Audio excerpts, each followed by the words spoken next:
তারেক রহমানের তুলনা তারেক রহমান, হয়তো অনেকে বলতে পারেন যে হাবিব বেশি কিছু করছেন না, বেশি কিছু করছেন না।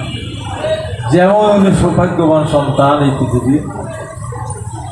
পৃথিবীতে আর কোনো সন্তান এই কোনো জন্মলাভ করেনি প্রথম সন্তান হিসাবে, যার বাবা দেশের রাষ্ট্রপতি ছিলেন, মুক্তিযুদ্ধকালীন দেশকে যুদ্ধ করেছেন, মা প্রধানমন্ত্রীর কারণে কিন্তু।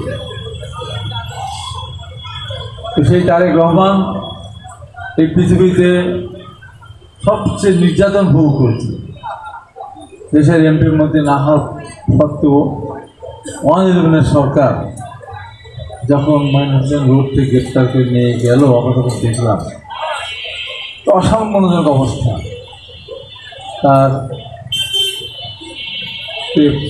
তার শরীরে বুলেট প্রুফ জ্যাকেট, র্যাবের পোশাক, এটা চিন্তা করা যায়। তাকে নিয়ে গেল, সুস্থ মানুষ হাঁটতে হাঁটতে গেলেন। বেশ কিছুদিন পর আমাদের হঠাৎ করে তাকে হুইল চেয়ার তো না, আমরা স্লিম বেডের মতো একটা প্রেশারে করে তাকে নিয়ে আসা হচ্ছে, সেখানে তার বিচার কাজ চলতেছিল। অর্থাৎ এমনভাবে তার উপর নির্যাতন করা হয়েছিল যে নির্যাতন দৃশ্য এখন আমরা যখন দেখি তখন নিজেকে সম্পন্ন করা কঠিন হয়ে যায়।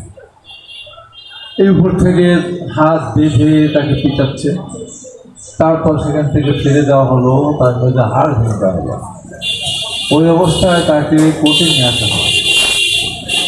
কি নিদারুণ কষ্ট, চিন্তা করা যায়। এমন অবস্থা, উনি উঠে দাঁড়াতে পারতেন।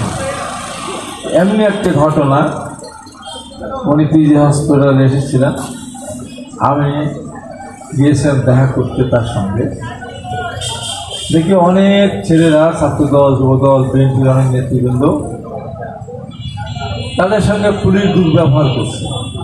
আর প্রিজন ভ্যানে যেন তারেক রহমান, সবাই চাচ্ছিলেন তার সঙ্গে একটু দেখা করার পর চেহারাটা দেখতে, কিন্তু চেহারাটা দেখার মতো কোনো সুযোগ ছিল না, কারণ উনি তো দাঁড়াতেই পারেন, তাহলে চেহারা দেখবে কি? আমি গিয়ে পুলিশকে প্রথমে ভালোভাবে বললাম, তারপর ধমকের সুরেই বললাম, এই তো কিছুদিন আগেও তো আপনারা তার সঙ্গে দেখা করার জন্য আপনাদের বড় বড় রাজনীতি ছিল বা আরও যারা ছিল দেখা করার জন্য করতে আসছেন। এই কয়দিনের ব্যবহার, কয়দিনের ব্যবধানে এরকম হয়ে গেলেন আপনারা মনেই করেছেন এই দিন আবার ফিরে আসবে না, যেদিন আবার দেখা করতে যেতেন? অবশ্যই ফিরে আসবে। দেখা করতে এসে নেতা করবেন কেন ওদের উপর লাঠিচার্জ করতে চাচ্ছেন, অত্যাচার করছেন কেন? এই কথা বলে আমি ডাক দিলাম যে, নেতা আমি এসেছি, আমি হাবিব বলছি। বিশ্বাস করেন, এই কথা শোনার পর উনি খুব কষ্ট পেলেন। প্রিজন ভ্যানে যারা উঠেছেন তারা বোঝেন, প্রিজন ভ্যানে ধরার কিছু নেই, কিন্তু ওই কোনো রকম কষ্ট করে প্রিজন ভ্যানের যে জানলা থাকে শিক দেওয়া, ওখানে একটা আঙ্গুল রেখে দিল এরকম। আমি তার আঙ্গুলের সাথে আমার আঙ্গুল স্পর্শ করলাম, স্পর্শ করে বললাম যে আপনার সুস্থ হয়ে যাবেন ইনশাআল্লাহ, দেশ আপনার জন্য অপেক্ষা করবে।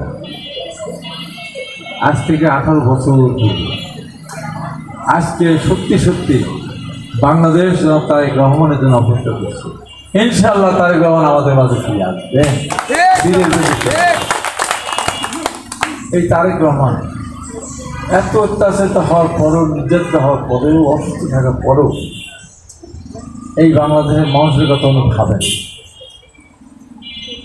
দিন রাত চিন্তা করেন দেশটাকে সামনে কীভাবে এগিয়ে নিয়ে যাওয়া যাবে। আমাদের সাথে যখন কথা হয়, ভাব বিনিময় যখন হয়, তখন উনি কিছু কথা শেয়ার